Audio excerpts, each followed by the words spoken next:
This project will take somewhere between 8 to 12 hours. The disassembly is quite long.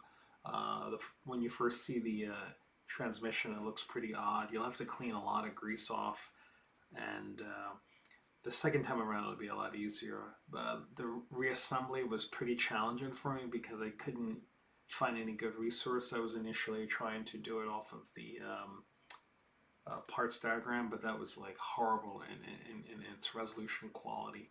And I made sense out of this by looking at two different YouTube videos, and I wanted to do a much better job than both of those. So here we are. I was very fortunate to cross paths with the founder of TSR Space Garage, and they are on YouTube.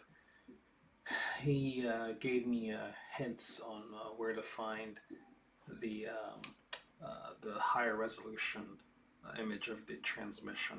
The Sears Direct had a really horrible low resolution version of it, so hopefully that'll help you.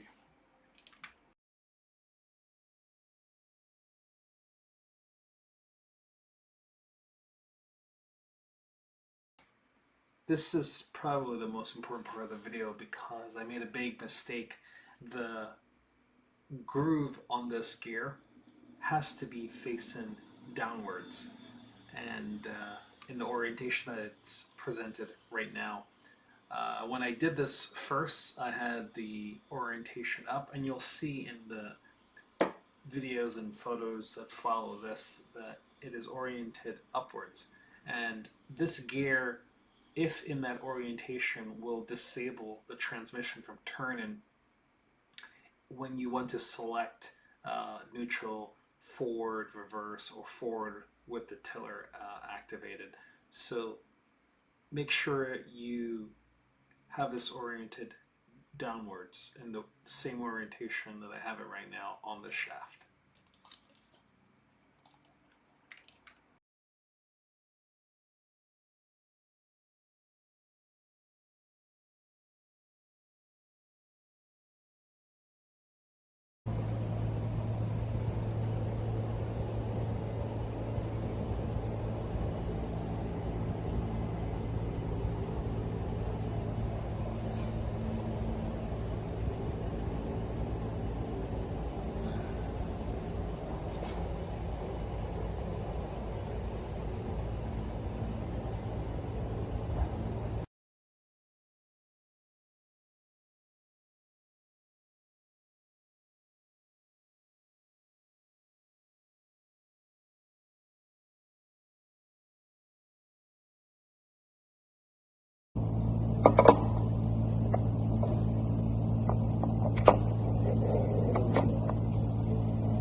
The problem with the failure of this transmission was the chain had broken, and this is the replacement part with the chain type. It's number 35, and the part number you can see in the photo.